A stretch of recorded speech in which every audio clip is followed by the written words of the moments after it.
નમસ્કાર, હું છું ગોપી ગાંગર. આપ જોઈ રહ્યા છો નિર્ભય ન્યૂઝ. અત્યાર સુધી આપણે ચૈતર વસાવાના ઘણા બધા કિસ્સા સાંભળ્યા કે ચૈતર વસાવાને ઉપર કેસ થયો, જેલમાં ગયા, જેલમાંથી બહાર આવ્યા અને ગાંધીનગર વિધાનસભામાં પણ ગયા. પરંતુ આ બધાની પાછળ એક વ્યક્તિની પોતાની ઈચ્છા, જેને કહેવાય કે એક વ્યક્તિની પોતાના વ્યક્તિત્વની પાછળનું જે વ્યક્તિત્વ હોય એ કેવું છે. કારણ કે ચૈતર વસાવાને લગભગ લોકો ઓળખે તો છે, પરંતુ એ રાજનીતિમાં આવ્યા બાદ લોકો ઓળખે છે. રાજનીતિ પહેલાં ચૈતર વસાવા શું હતા, કેવા હતા, એ વિષય ઉપર આજે વાત કરીશું. આપણી સાથે અત્યારે ચૈતર વસાવા પોતે જોડાયેલા છે. ચૈતરભાઈ, નિર્ભય ન્યૂઝમાં આપનું સ્વાગત છે. નમસ્કાર. ચૈતરભાઈ, મારો પહેલો સવાલ એ છે, રાજનીતિમાં આવવાનું કેમ નક્કી કર્યું? આમ જોવા જઈએ તો મારા પરિવારમાંથી મારા દૂર દૂર સુધી કોઈ રાજનીતિમાં નથી કે કોઈ ભૂતકાળમાં કોઈ હતું નહીં. અમારો વિસ્તાર ડુંગરાળ અને ગરીબીમાંથી અમે આગળ આવ્યા છે. એ વિસ્તાર આખો આદિવાસી વિસ્તાર છે. અમે ભણ્યા, સરકારી નોકરીમાં હું ગ્રામ સેવક તરીકે ગૌણ સેવા પસંદગી મંડળમાં 2012માં નોકરી મળી ઉમરપાડા ખાતે. એટલે નોકરી લાગ્યા પછી મને સરકારી યોજનાઓ જેટલી પણ હતી, કૃષિ વિભાગની હોય, બાગાયતની હોય, ટ્રાઇબલની હોય, તમામ યોજનાઓમાં હું અભ્યાસ કરતો ગયો. અભ્યાસ કર્યા પછી મને અહેસાસ થયો કે બજેટ જે ટ્રાઇબલ માટે બને છે એ બજેટ વ્યક્તિ સુધી નથી પહોંચતું. ક્યાંક તો ક્યાંક એ બજેટ ફોરેસ્ટ લઈ જાય છે તો એ કાગળિયા પર બતાવી દે છે. ઘણી તલાવડીઓ જમીન વિકાસ નિગમની બન્યા વગરની, કોઈ નર્મદાની, તો એ બધું બજેટ જ્યારે થતું હતું આપણા ધ્યાન પર આવ્યું. એટલે શરૂઆતમાં નાની નાની યોજનાઓ, વૃદ્ધ પેન્શનથી લઈ વિધવા પેન્શનથી લઈને ઘણી ટ્રેક્ટર સુધીની સહાયો અપાવવા માટે એક નાની ઓફિસ મેં ડેડિયાપાડા 2012થી શરૂ કરી હતી. અને મુક્તપણે કોઈ જાતના ચાર્જ વગર નોકરી સાથે સાથે ત્યાં 2 છોકરાઓ રાખીને હું કોઈ પણ અરજી કરવા આવે ને મફતમાં અરજી કરી આપવાની, ફોર્મ ભરી આપવાનું એ ચાલુ કર્યું. તો લોકોમાં આપોઆપ એક છબી બની કે અમે તો કચેરીઓમાં ફોર્મો ભરીએ છીએ, નથી અમને ગાય ભેંસ, નથી અમને કોઈ સાધનો મળતા કે નથી, તો અહીં જે ભરીએ છીએ એ અમને મંજૂર થઈને ઘરે અમારે ત્યાં આવી જાય છે. પછી સમય વીતતો ગયો અને 2015ની જિલ્લા પંચાયતની ચૂંટણી આવી.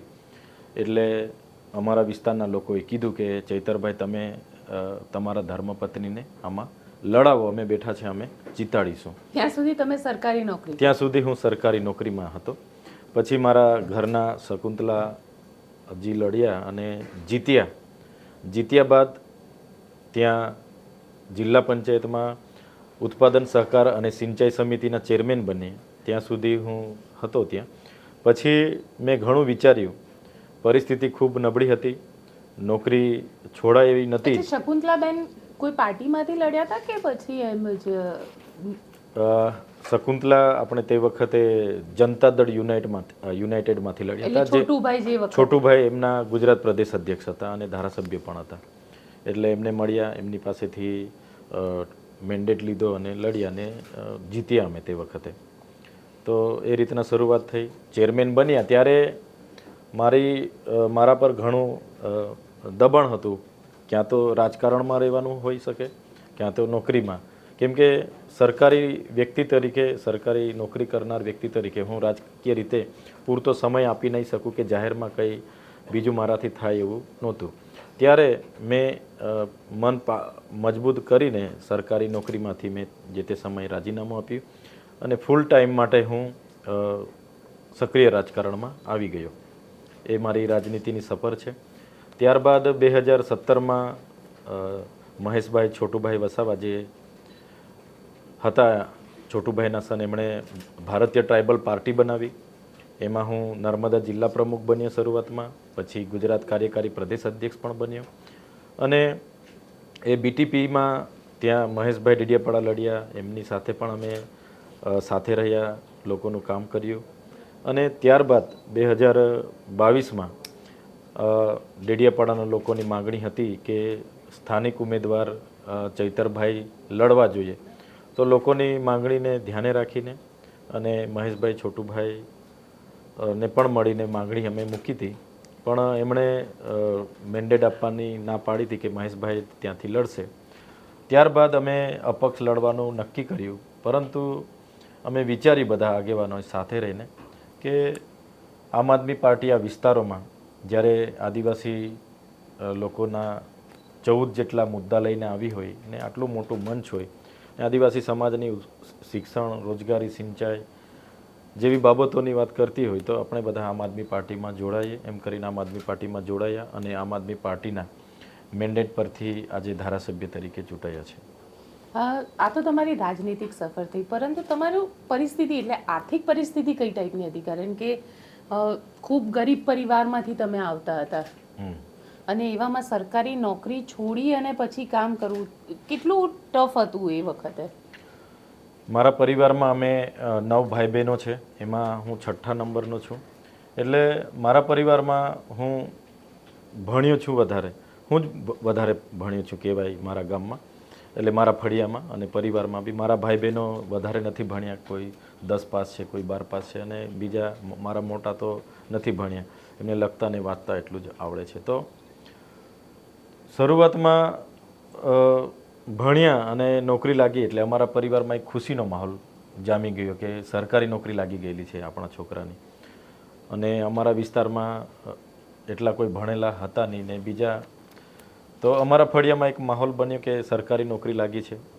તો નોકરી લાગ્યા એટલે ખુશીનો માહોલ હતો અને પરિસ્થિતિ તો નબળી, પહેલેથી જ નબળી હતી. મહેનત મજૂરી, ખેત મજૂરી કરીને જ અમે ભણ્યા છે. એટલે નોકરી લાગ્યા પછી ધીરે ધીરે જાહેર જીવનનો વિચાર આવ્યો. જાહેર જીવન લોકોના કામ કરવામાં આનંદ વધારે મળતો હતો. એટલે પછી ધીરે ધીરે એ દિશા તરફ વધારે રુચિ લાગી અને એ પછી સક્રિય રાજકારણમાં ધીરે ધીરે જતા ગયા. અમને ખુદને એટલો અંદાજ નહોતો કે અમે આવનાર દિવસોમાં નોકરી પણ છોડીશું, રાજકારણમાં જઈશું, ધારાસભ્ય બની, એવું અમે ક્યારેય નહોતું વિચાર્યું. પણ ધીરે ધીરે જેમ જેમ લોકોના કામો કરતા ગયા, લોકોએ સ્વયંભૂ અમને સ્વીકારી લીધા અને લોકોનો પ્રેમ જેમ જેમ અમને મળતો ગયો એમ તેમ અમને કામ કરવામાં વધુ ઉત્સાહ આવતો ગયો. અમે અત્યાર સુધી મારા ધર્મપત્ની શકુંતલા 5 વર્ષ ચેરમેન હતા ઉત્પાદન, સહકાર અને સિંચાઈ સમિતિના અને એના બીજા ટર્મમાં પણ જિલ્લા પંચાયતના સદસ્ય છે. અને અમે ક્યારે પણ પૈસો, સંપત્તિ કે એને અમે મહત્ત્વ નથી આપ્યું. અમે લોકો અમને પ્રેમ આપે એનું જ મહત્ત્વ આપ્યું છે આજ દિન સુધી. એટલે એ પ્રેમ થકી જ, એ જ અમારો લોકોનો પ્રેમ થકી જ અમે વધુ મજબૂત બન્યા અને આજે ધારાસભ્ય બન્યા છે. તમે સરકારી નોકરીમાં હતા એટલે ક્યારે એવું ના થયું કે પરિવારમાંથી કે સરકારી નોકરી તો ના છોડાય? અને એ બી કારણ કે આજે આદિવાસી વિસ્તાર હોય કે ગ્રામીણ વિસ્તાર હોય ત્યાં સરકારી નોકરીનું એક અલગ મહત્વ હોય છે. અને એમાં તમને પરિવારમાંથી લોકોએ દબાણ કર્યું હતું કે ના ના સરકારી નોકરી તો ના છોડાય? હા, મેં જ્યારે અઠવાડિયા સુધી તો હું પોતે વિચારતો રહ્યો કે શું કરી શકાય. એક બાજુ મારી સામે રાજકીય કારકિર્દી નો રસ્તો છે ને એક બાજુ હું ગવર્મેન્ટ ગ્રામસેવક તરીકે હું જોડાયો. બાદમાં અમે વિસ્તરણ અધિકારી તરીકે પણ એક્ઝામ આપી. મારી સાથેના તમામ મિત્ર આજે વિસ્તરણ અધિકારી છે. ઘણા મિત્રોએ એના બાદ ટીડીઓની એક્ઝામ આપીને આજે ટીડીઓની એક્ઝામ પણ એમણે પાસ કરી છે. હમણાં ટૂંક સમયમાં એમને ઓર્ડર પણ મળી જશે. તો હું પણ એક સારો આખા સુરત જિલ્લામાં જ્યારે જે તે વખતે ગૌણ સેવા પસંદગી મંડળની એક્ઝામ આપી એમાં હું 14મા ક્રમે હતો. એટલે હું સારો એવો એમાં પણ સફળ થયેલો વ્યક્તિ હતો. એટલે હું પણ આ ટીડીઓ એક્ઝામ તો હું પણ પાસ કરી લેતે. આજે હું પણ ટીડીઓ બનતે. પણ મેં વિચાર્યું કે હું નોકરી કરીશ તો મારી ફેમિલી સેટ થશે, મારા બાળકો સારું ભણશે, એક 2 માળનું મકાન બનાવીશ, એક 4 વ્હીલ લઈશ. એ માત્ર મારા પૂરતું જ સીમિત છે. હા, સમયે કોઈને મદદ કરી શકીશ, પણ જો હું રાજકારણમાં હોઈશ તો સરકારની જે કંઈ યોજનાઓ બનતી છે, જે કંઈ બજેટ આદિવાસીઓનું બને છે એમાંથી હું હજારો લોકોને સેવા કરી શકીશ. અને એ મારું સપન હતું. જિલ્લા પંચાયતમાં ગયા પછી સિંચાઈ સમિતિના અધ્યક્ષ બન્યા તો અમે એક વર્ષે દાડે 150-200 લોકોના ખેતરમાં જ્યારે સિંચાઈનો બોર કરીએ તો અમને બહુ ખુશી થાય. પેલો ખેડૂત એટલો હરકાઈ જાય કે અમારા ખેતરમાં સિંચાઈ, એક પરિવાર આખો સુખી થઈ જાય. બોર કરીએ, મોટર આપીએ. તો મેં જોયું કે આ કામ કરવાથી વધારે સેવા કરી શકાય એમ છે રાજનીતિમાં રહીને. તો આ બે તફાવતો જોયા અને મેં પછી રાજીનામું આપ્યું. જ્યારે મેં રાજીનામું આપ્યું, આજે પણ મને યાદ છે, અમારા મદદનીશ ખેતી નિયામક હતા ખેર સાહેબ કરીને, બારડોલી અમારી પેટા વિભાગ હતો, ત્યાં હું રાજીનામું આપ્યું તો એમણે ના સ્વીકાર્યું. વિસ્તરણ અધિકારીએ ના પાડી. ઉમરપાડા તે વખતે બાબુભાઈ વસાવા કરીને વિસ્તરણ અધિકારી હતા, ચિમનભાઈ ચૌધરી કરીને હતા. એમણે મને ગાંડો કીધો કે તમે સરકારી નોકરી છો, 10-12 વર્ષમાં તમે 5 વર્ષમાં તો વિસ્તરણ અધિકારી બનશો, 10-12 વર્ષમાં તમે ટીડીઓ બનશો.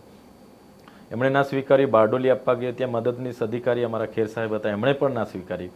પછી મને આજે પણ યાદ છે, હું સુરત ગયો અને ત્યાં જિલ્લા ખેતીવાડી અધિકારી ગામિત સાહેબ હતા, એમને રાજીનામું આપ્યું. તો એમણે મને સવારે હું પહોંચ્યો ને તો 11:30-12 વાગ્યા હતા, એટલે સાંજ સુધી બેહાડી મને કે હજુ વિચારતું કે નોકરીમાંથી શું કામ રાજીનામું આપે છે. ને એ અધિકારીઓ મારા ઘરે એના પછી પણ એમણે તો ના જ પાડી કે આપી જાય છે પણ અમે મંજૂર કરવાના નથી, તારે નોકરી કરવાની છે.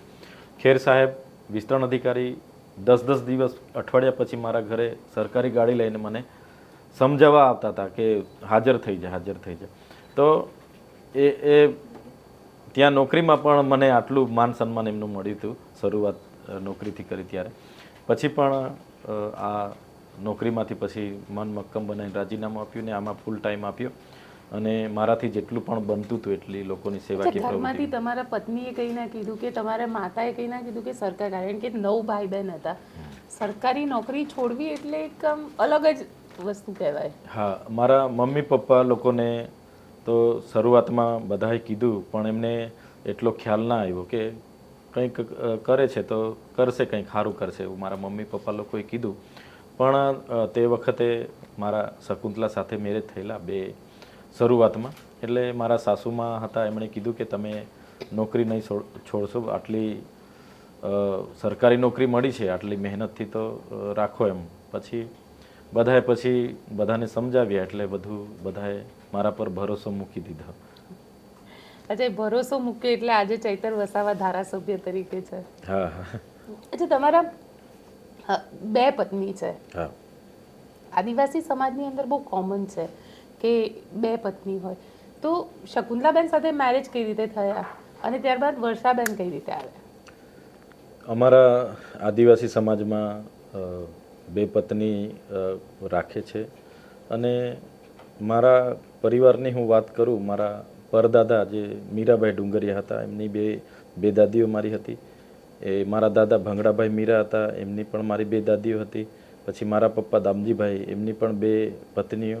અને પછી હું તો શરૂઆતમાં તો હું ભણેલો એટલે શરૂઆત એવી થઈ કે અમે શકુંતલા સાથે ભણતા હતા. 5 વર્ષ અમે ક્લાસમેટ 11-12 અને 3 વર્ષ અમે BRS કોલેજ સાથે કર્યું. એટલે અમારે એકબીજા સાથે ત્યાં મિત્રતા પછી પ્રેમ સંબંધ થયા. તો એવી જ રીતના પછી ગામમાં જે વર્ષા છે એમની સાથે પણ મારા આ રીતના જે ગામમાં પ્રેમ સંબંધ થયા. પછી એ થયું. બાદમાં જ્યારે લગ્નની વાત આવી ત્યારે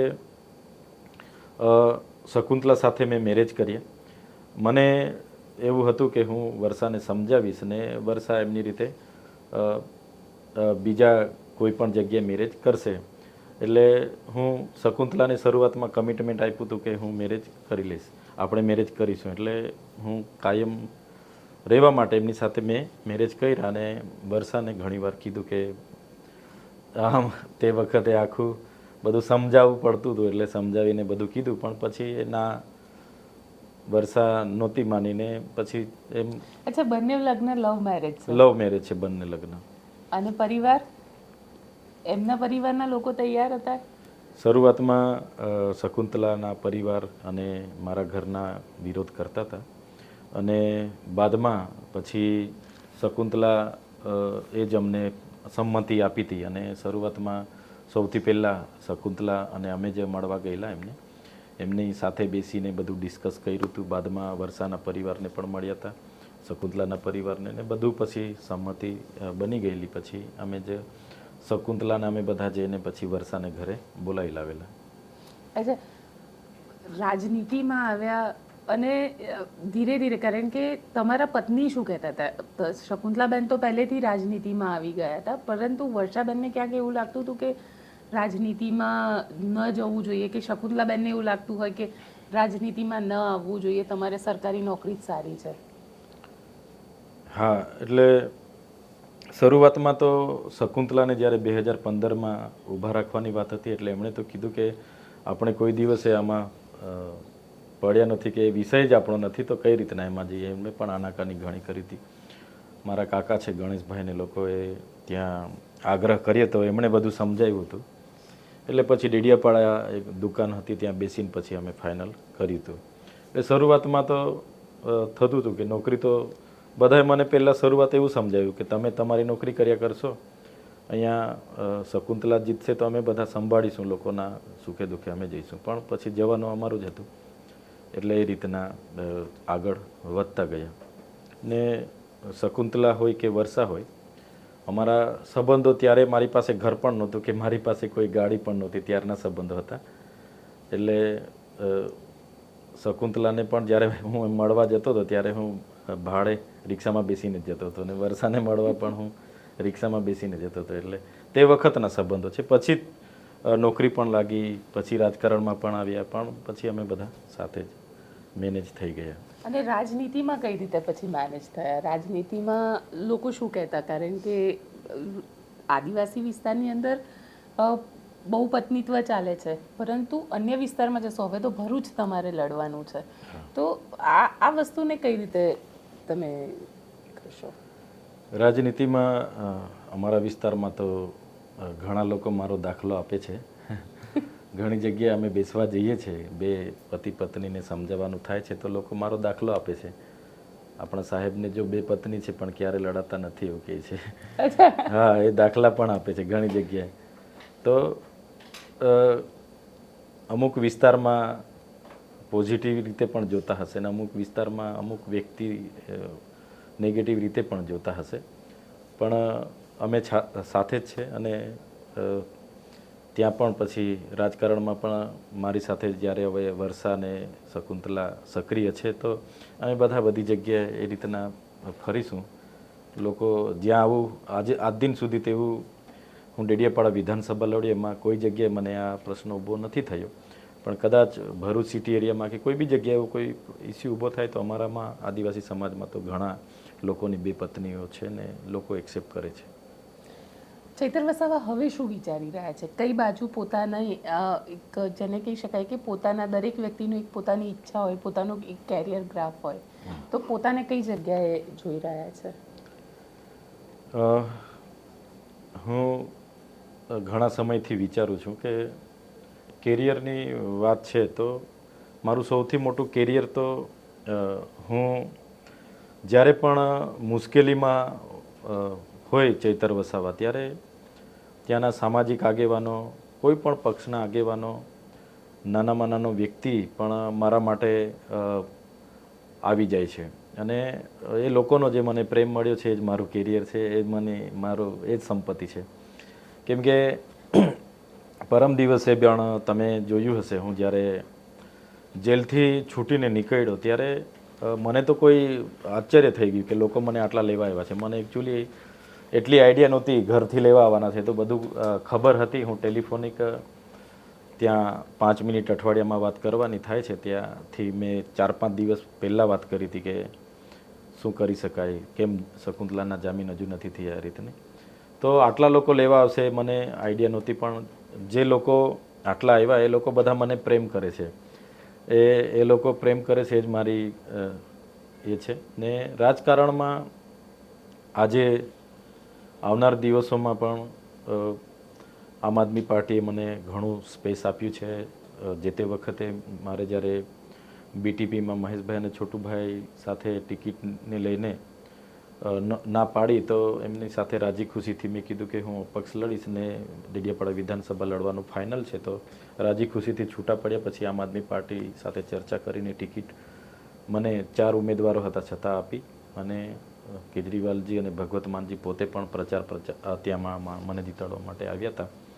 પછી દળ જીત્યા બાદ દળના નેતા બનાવ્યા, પછી કાર્યકારી પ્રદેશ પ્રમુખ બનાવ્યા, અને અમારા રાષ્ટ્રીય અધ્યક્ષે નેત્રંગમાં આવીને ઇન્ડિયા એલાયન્સનું ચાલે છે છતાં સીટ એ બધી મિટિંગોમાં પોતે તો હાજર હોય જ છે, એટલે એમને કેટલો કોન્ફિડન્સ હશે મારા પર કે તેમણે ત્યાં એલાઉન્સ કર્યું કે ભાઈ ભરૂચ લોકસભા ચૈતરભાઈ વસાવા આજથી ઉમેદવાર આપણે જાહેર કરીએ છીએ. એટલે આમ આદમી પાર્ટીમાં ધૈર્ય સાથે અમે ધીરે ધીરે આગળ વધીશું અને જે પણ લોકો ઉત્સાહી છે લોકસેવામાં, જે પણ લોકો આવનાર દિવસોમાં આવવાના છે સક્રિય રાજકારણમાં, એમને આ મંચ પરથી અમે કોર્પોરેટર હોય, તાલુકા જિલ્લા હોય, આવનાર વિધાનસભા હોય, લોકસભા હોય, બધાને તક આપીશું, લડાવીશું. એ મારો ધ્યેય છે કે હું લડાવવામાં માનું છું કે કેટલાય યુવાનોને આ પ્લેટફોર્મ મળે, અમારી સાથે આવે અને લડે ને જીતે ને લોકસેવા કરે, એ મારો ધ્યેય છે. મારો ધ્યેય આવનાર દિવસોમાં અમારા જેવા નવયુવાનો સચિવાલયમાં અમે પણ બેસીએ અને ગુજરાતના લોકો માટે બે એવા સારા કામ કરીએ, એ અમારો ગોલ છે આવનાર ભવિષ્યનો. તમે કહી રહ્યા છો કે ગુજરાતના યુવાનો માટે સારું કામ કરીએ. બીટીપીમાં તમારી શરૂઆત થઈ. છોટુભાઈ વસાવા, એમની સાથે વાતચીત થઈ રહી હતી. એમને ઇન્ટરવ્યૂમાં એવું કીધું કે મારું આખું ને આખું સંગઠન ચૈતર વસાવા લઈ ગયા અને બીટીપી પાર્ટીને બિલકુલ જેને કહી શકાય કે સંગઠનની સાથે કે જો ચૈતર વસાવાને રાજ્યસભામાં જવું હોય, લોકસભામાં જવું હોય, સંસદમાં જ જવું છે, સાંસદ જ બનવું છે, તો કેજરીવાલ રાજ્યસભાથી કેમ નથી મોકલી દેતા? છોટુભાઈ વસાવા સાથે મારી રાજકીય કારકિર્દીની શરૂઆત થયેલી છે ને બહુ દિગ્ગજ નેતા છે. એમના પરથી અમે ઘણું શીખ્યા છે. પણ એમની સાથેથી જ્યારે અમે છૂટા થયા તો અમે તો કોઈ મોટા લીડર કે પૈસા પાત્ર વ્યક્તિ નહોતા, કંઈ હતું જ નહીં અમે છૂટા થયા પછી પણ લોકોએ મારી પાસે મારા પર ભરોસો ડેડિયાપાડાના લોકોએ મૂક્યો ને મને આજે જીતાવ્યા છે. ને છોટુભાઈ વસાવા, મહેશભાઈ વસાવા કે એમના પરિવાર સાથે અમારા કોઈ પણ મતભેદ નથી. અમે ત્યાં હતા ને જે લડત લડતા હતા, આજે આમ આદમી પાર્ટીમાં છે, એ જ લડત અમારી ચાલે છે. આવનાર દિવસોમાં પણ અમારી. છોટુભાઈ આટલા નારાજ કેમ તમારાથી? છોટુભાઈ સાથે અમે જ્યારથી રાજી ખુશીથી છૂટા પડ્યા છે પછી અમારી આવી રીતના બેહીને ખુલીને કોઈ ચર્ચા નથી થઈ. મહેશભાઈ મળ્યા છે, અમે સામાજિક પ્રસંગોમાં સાથે હોઈએ છીએ.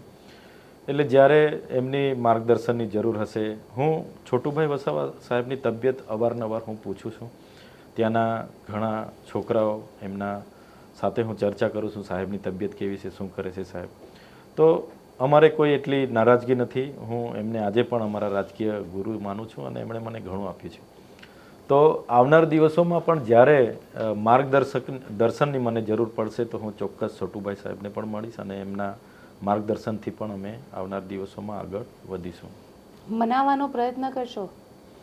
મનાવવાનું નથી, અમે તો એમના શિષ્ય છે, એ અમારા ગુરુ છે, પણ એમની સાથે એમની સૂચના દિશાથી અમે આગળ વધીશું. અચ્છા, એમની સૂચના દિશાથી આગળ વધશો. પરંતુ એવું પણ કહેવાય રહ્યું છે કે તેમનો દીકરો જે છે મહેશભાઈ, એ ભારતીય જનતા પાર્ટી જોઈન કરી શકે. એટલે રાજનીતિમાં ઘણું બધું અપડાઉન ચાલી રહ્યું છે અને ખાસ કરીને ભરૂચ સીટ ઉપર. તો એના માટેના કોઈ પ્લાનિંગ અત્યારથી બનાવીને રાખ્યા છે? મહેશભાઈ વસાવા ભાજપમાં જોડાશે તો એમની ભૂલ હશે, કેમ કે આખું જીવન છોટુભાઈનું, આખું જીવન એમણે આદિવાસીઓ સમાજની વાતો કરી છે. એક વિચારધારા છોટુભાઈના નામની ચાલે છે અને ભાજપથી જે આદિવાસી સમાજના છેલ્લા 28 વર્ષથી જે પ્રશ્નો હતા એનો હલ નથી થયા, એની સામે જ અમે છોટુભાઈ સાહેબ સાથે રહીને આંદોલનો પણ ઘણા કર્યા છે. એટલે મને નથી લાગતું કે મહેશભાઈ ભાજપમાં જોડાય, અને જોડાય છે તો એમની ભૂલ હશે. અને રાજનીતિમાં કંઈ પણ થઈ શકે છે. આવનાર લોકસભાની ચૂંટણી છે, અમને સમય મળશે, અમે એમની સાથે વાત પણ કરીશું અને જ્યારે એમને અનુકૂળતા હશે ત્યારે મહેશભાઈ હોય, છોટુભાઈ હોય, દિલીપભાઈ અમે એમને પણ મળીશું અને જે પણ હોય અમે સાથે બેસીને એનું સોલ્યુશન લાવીશું. બીજું, લોકસભાના ઉમેદવાર તરીકે જ્યારે આમ આદમી પાર્ટીએ મને ભરૂચ લોકસભામાં કીધું છે તો ચોક્કસ આમ આદમી પાર્ટીની ગુજરાતમાં શરૂઆત આ ટૂંક જ સમયમાં સારી થયેલી છે વિધાનસભાથી લઈને. આવનાર દિવસોમાં અમે ધૈર્ય સાથે આગળ વધીશું. પાર્ટીએ લોકસભાના ઉમેદવાર તરીકે મને જાહેર કર્યા છે એ જ મારા માટે બહુ મોટી વાત છે. પાર્ટીને આવનાર દિવસોમાં એવું લાગશે કે ગુજરાતમાંથી કોઈને રાજ્યસભામાં પણ લઈ જવાના છે તો ચોક્કસ પાર્ટી એ પણ કરશે એવું મને પૂરો વિશ્વાસ છે. સાથે અહેમદ પટેલ ભરૂચ લોકસભા એટલે ભરૂચ સીટનું એક એવું નામ કે જે આખા દેશમાં લોકો જાણે છે અને અહેમદ પટેલના દીકરો અને દીકરી બંને જણા ત્યાં અત્યારે એક્ટિવ થયેલા છે. બંને જણા કહી રહ્યા છે કે તેઓ ઇલેક્શન લડશે. હજી સુધી ગઠબંધનનું ક્યાંય કશું જ ક્લેરિટી નથી. આમ આદમી પાર્ટી કોંગ્રેસ સાથે ગઠબંધનમાં જશે કે નહીં જાય, શું થશે શું નહીં, એકલા આદિવાસી વોટથી નથી જીતાતો. ચૈતરભાઈ, મુમતાઝબેન સાથે વાત કરશો, ફેઝલ સાથે વાત કરશો, કઈ રીતે પછી રણનીતિ બનાવશો, નહીં તો વોટ ડિવાઈડ થઈ જશે. 28 જેટલા વિપક્ષી દળોનું ગઠબંધન ચાલુ છે, ગઠબંધન થઈ ગયેલું છે અને સીટ શેરિંગ લગભગ થઈ ગઈ છે એવું હું માનું છું. અને જ્યારે પણ સીટ શેરિંગ થઈ છે એમાં દરેક મિટિંગોમાં અરવિંદ કેજરીવાલજી અને ભગવત માનજી હાજર રહેલા છે અને રાષ્ટ્રીય કોંગ્રેસના નેતાઓ સાથે એમણે તમામ બાબતો સહમતિ થઈ ગઈ છે. ગુજરાતમાં ભરૂચ સીટની જ્યારે જાહેરમાં રાષ્ટ્રીય સંયોજક અમારા જાહેર કરતા હોય તો એમની સંમતિ હશે, એમની વાત થઈ હશે તો જ એ જાહેર કરતા હશે એવું હું માનું છું. અને જે સ્વર્ગીય અમારા અહેમદભાઈ પટેલ સાહેબ દિગ્ગજ નેતા હતા, એમના પુત્રી મુમતાઝબેન અને ફેઝલભાઈ પણ ઉમેદવારની વાત કરે છે. હવે મુમતાઝબેન પણ કહે છે કે હું ઉમેદવાર છું, ફેઝલભાઈ પણ કહે છે કે હું તો લડીશ. તો એ કન્ફ્યુઝન છે એક, પરંતુ ચોક્કસ ગઠબંધન થશે તો ભરૂચ લોકસભામાં આમ આદમી પાર્ટીના ઉમેદવાર હશે અને અમે બધા સાથે રહીને માત્ર ચૈતર વસાવા નહીં પણ ફેઝલભાઈ હોય, મુમતાઝબેન હોય કે કોંગ્રેસના તમામ દિગ્ગજોને અમે સાથે રહીને રણનીતિ બનાવીશું. છોટુભાઈ વસાવાને પણ મળીશું. માત્ર ભાજપને કઈ રીતના અમારે પરાસ્ત કરવાના છે એ રીતના એક ટીમ બનીને અમે ઉતરીશું અને ભાજપને પરાસ્ત કરવાનું કામ અમે ભાજપને કઈ રીતે જોવો છો? તો ભાજપ પર એક ભરોસો હતો કે આ વિસ્તારોમાં આદિવાસી એરિયા છે એમાં પૂરતી શાળાઓ આવશે, સારા શિક્ષકો મળશે, જીઆઈડીસી અંકલેશ્વર છે, દહેજ છે, ઝઘડિયા છે, તો સ્થાનિક લોકોને ત્યાં રોજગારી મળશે અને જીઆઈડીસીઓમાં જે મૂળ માલિકોની જમીનો ગઈ છે, નેશનલ હાઈવેમાં જમીનો ગઈ છે, રેલવે નેરોમાં જમીનો ગઈ છે, હાઈ ટેન્શન લાઇનોમાં જમીનો ગઈ છે, ત્યાં જે મોટા મોટા ડેમો બન્યા છે એમાં જે જમીનો ગઈ છે એમને વળતર મળશે. ઉમ્મીદ હતી કે રોજગારી સાથે આ બધું અમારે થઈ જશે, પણ 28 વર્ષના શાસન ગુજરાતમાં અને 10 વર્ષથી કેન્દ્રમાં એમનું શાસન હતું, કશું થયું નથી. ત્યાંના 30 વર્ષના સિનિયર સાંસદ મનસુખભાઈ વસાવા જેઓ બોલે છે ખરા પણ એમને એક બોલને કોઈ ઉચકવા તૈયાર નથી, નથી સંગઠનવાળા સાંભળતા કે નથી સરકાર પાર્ટીવાળા સાંભળતા. એટલે લોકો હવે એમનાથી વિમુખ થયેલા છે અને આ વખતે લોકોએ જોયું છે કે ભાજપ કહે છે કંઈક અને કરે છે કંઈક. કોરોનામાં અંકલેશ્વર ભરૂચમાં લાશોની લાઈનો હતી, લાશો અંતિમ સંસ્કાર માટે એટલી લાઈનો હતી કે લોકો કરગરતા હતા, ઓક્સિજનો લોકોને નથી મળ્યા. પછી નર્મદાનું પૂર આવ્યું, એમાં 6 થી 7 લાખ લોકો અસરગ્રસ્ત થયા, હજારો લોકોના ઘરો ખલાસ થઈ ગયા, ઘરવકરી ખલાસ થઈ ગઈ અને સરકારે વાયદો કર્યો કે ભાઈ અમે તમને વળતર આપીશું. માત્ર 7,000 વળતર આપીને સરકારે સંતોષ માન્યો છે અને એમાં બી તો કેટલાય પરિવારોને વળતર જ નથી મળ્યું. તો લોકો હવે જાણી ગયા છે કે ભાજપ જે જાહેરાત કરે છે, જે મોટી મોટી પ્રચાર કરે છે, પ્રસાર કરે છે એ અને એમની જે કરવાની નીતિ છે એમાં ફેરફાર છે. એટલે આ વખતે ત્યાંથી ભાજપને ચોક્કસ જાકારો મળશે અને એક પરિવર્તન આખા ગુજરાતમાં જે આ ઊભું થવાનું છે એ ભરૂચથી આ વખતે ઊભું થવાનું છે. તમારા જ્યારે જામીન થયા અને સેશન્સ કોર્ટમાં જે ગ્રાઉન્ડ ઉપર શકુંતલાબેનના જામીન ન થયા, પરંતુ ચૈતર વસાવા જે મુખ્ય આરોપી છે તેમના જામીન થઈ ગયા, એટલે ચર્ચા એક એવી થઈ કે કંઈક ગોઠવાઈ ગયું છે ભાજપ સાથે. ગોઠવાયું છે ખરું? ના, બિલકુલ નથી. એમાં એવું હતું, જ્યારે શકુંતલા અને મારા પીએને શરૂઆતમાં એરેસ્ટ કરવામાં આવ્યા અને જે વખતે એમના જામીન મૂકવામાં આવ્યા હતા ત્યારે પોલીસ તપાસ અધિકારી દ્વારા એવું એફિડેવિટ કરવામાં આવ્યું કે જો આમને છોડવામાં આવશે તો આરોપી હાજર નથી તેમને મદદરૂપ થશે અને અમારે તપાસના પુરાવા ભેગા કરવામાં અગવડતા ઊભી થશે. એટલે જામીન નામંજૂર એમના થયા. મારા જે તે વખતે આગોતરા પણ નામંજૂર થયા હતા. બાદમાં હું હાજર થયો, મારા રિમાન્ડ મંજૂર થયા અને બધી તમામ તપાસ પૂર્ણ થઈ, પણ આ વાર્તા રૂપે ઊભા કરેલા કેસમાં પોલીસને ક્યાંય પણ સબૂત પુરાવા કે કોઈ વસ્તુ મળ્યું નથી. એટલે નામદાર સેશન કોર્ટે મને શરતી જામીન આપ્યા છે. ક્યાંય પણ ભાજપ કે કોઈ આગેવાન સાથે બેઠક થઈ હોય, વાત થઈ, એવું ક્યાંય પણ નથી. અને જે ભાજપમાં જોડાવાની વાત છે, મેં પહેલાં પણ કીધું છે ને આજે પણ કેમ છું કે ભાજપની સરકાર છે 28 વર્ષથી અને કેન્દ્રમાં 10 વર્ષથી છે. ત્યાંના સરપંચથી લઈને સંસદ સુધી એ લોકો તમામ જગ્યાએ છે. માત્ર ધારાસભ્ય તરીકે હું 1 વર્ષથી છું. છતાંય ભાજપના આટલા શાસનકાળ દરમિયાન ત્યાં જે ડેમોમાં ગામડા ગયા છે એ લોકોને આજ દિન સુધી પીવાના પાણી માટે વ્યવસ્થાઓ નથી. અમારા વિસ્તારોમાં શાળાઓના ઓરડાઓ નથી, પૂરતા શિક્ષકો નથી, કનેક્ટિવિટી નથી, રસ્તા નથી, પુલો નથી. આજે પણ 108 આવે ત્યારે ઝોલીઓમાં લઈને જવું પડે છે. દવાખાનામાં પૂરતા ડૉક્ટર નથી, સાધનો નથી. જીબીમાં અમારે ધરણા કરવા પડે લાઇટ માટે, રોડોના ખાડા અમારે પૂરવા પડે, બસ માટે અમારે ધરણા કરવા પડે. અમારા વિસ્તારના લોકોની જે જમીનો જીઆઈડીસીઓમાં બધી ગઈ છે એ આજ દિન સુધી સંપાદનો પોલીસને આગળ કરીને કરવામાં આવે છે.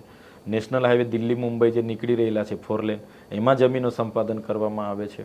એટલે જે ભાજપ પર ભરોસો હતો એક સમયે લોકોને, એ ભરોસો ઉઠી ગયો છે કે ભાજપ માત્ર ને માત્ર આદિવાસી સમાજને મતબેંક તરીકે ઉપયોગ કરે છે. આજે અમને જ્ઞાન સહાયકો વિરુદ્ધ યાત્રા કાઢવી પડે કે ભાઈ ટેટ પાસ ઉમેદવારોને નોકરી આપો, જીઆઈડીસીઓમાં અમારા છોકરાઓને નોકરીઓ આપો, અમારા ખેડૂતોની જે ઉપજો થાય છે એનો યોગ્ય ભાવ તમે આપો, સીસીઆઈ કેન્દ્ર ચાલુ કરો, એપીએમસી ચાલુ કરો. કોઈ જગ્યાએ ક્યાંય પણ ભાજપને રસ નથી. અને અમારા જે પણ અમારા સમાજના નેતાઓ છે એમને પોતાની પાર્ટીમાં વર્ષોથી છે, એ લોકોનું કંઈ જ ઉપજતું નથી. તો આજે ચૈતરભાઈ ભાજપમાં જવાથી કંઈ આ બધું ભાજપ અમને આપી દેવાની નથી. એટલે હું ક્યારે પણ ભાજપમાં હું જવાનો નથી. મારી સાથે એક વર્ગ એવો જોડાયેલો છે જે વર્ગ મને એક દીકરા સમાન, એક ભાઈ સમાન માને છે, એક બેટા સમાન માને છે અને મને પ્રેમ કરે છે. હું ક્યારે પણ એ લોકોનો વિશ્વાસઘાત કરીને ભાજપમાં જવાનો નથી. સાથે સાથે અત્યારની પરિસ્થિતિમાં જોવા જાવ તો અરવિંદ કેજરીવાલ ઉપર પણ દિલ્હી પોલીસનું પ્રેશર આવી રહ્યું છે. આજે સવારે નોટિસ આપવા માટે ગયા હતા અને ઈડીની સમન્સ પણ મળી રહ્યું છે અને એવું કહેવાય રહ્યું છે અને અરવિંદ કેજરીવાલ પોતે કહી રહ્યા છે કે મારી ગમે તે સમયે અરેસ્ટ થઈ શકે. નેતા નહીં હોય તો પછી ચૈતર વસાવા કઈ રીતે ટકી શકશે? ઈડીનો ભાજપની આખી પોલિસી એવી છે કે નીચેના લેવલથી, ગામમાં સરપંચથી લઈને જે વ્યક્તિની જે કેડર છે ત્યાં જ એને હેરાન પરેશાન કરવાનો. અમારી કેડર ધારાસભ્ય તરીકે છે તો પોલીસ એમના સંધિ અધિકારીઓનો ઉપયોગ કરીને, ફોરેસ્ટના અધિકારીઓનો ઉપયોગ કરીને અમારા જેવા ધારાસભ્યને હેરાન કરવાના. મુખ્યમંત્રી લેવલના લોકો હોય એમને ઈડી દ્વારા હેરાન કરવાના અને દબાવવાના. પૂરા દેશમાં વિપક્ષ કોઈ બોલવું ના જોઈએ, અમને કોઈ પૂછવું ના જોઈએ, એ એમની નીતિ છે. તમે જોયું હશે ઝારખંડના મુખ્યમંત્રીને પણ એરેસ્ટ કર્યા છે. સાથે બિહારમાં એમણે સરકાર નાટકના ભાગરૂપે પાડી દીધી કે ભાઈ જંગલરાજ સાથે કેમ રહ્યો છો.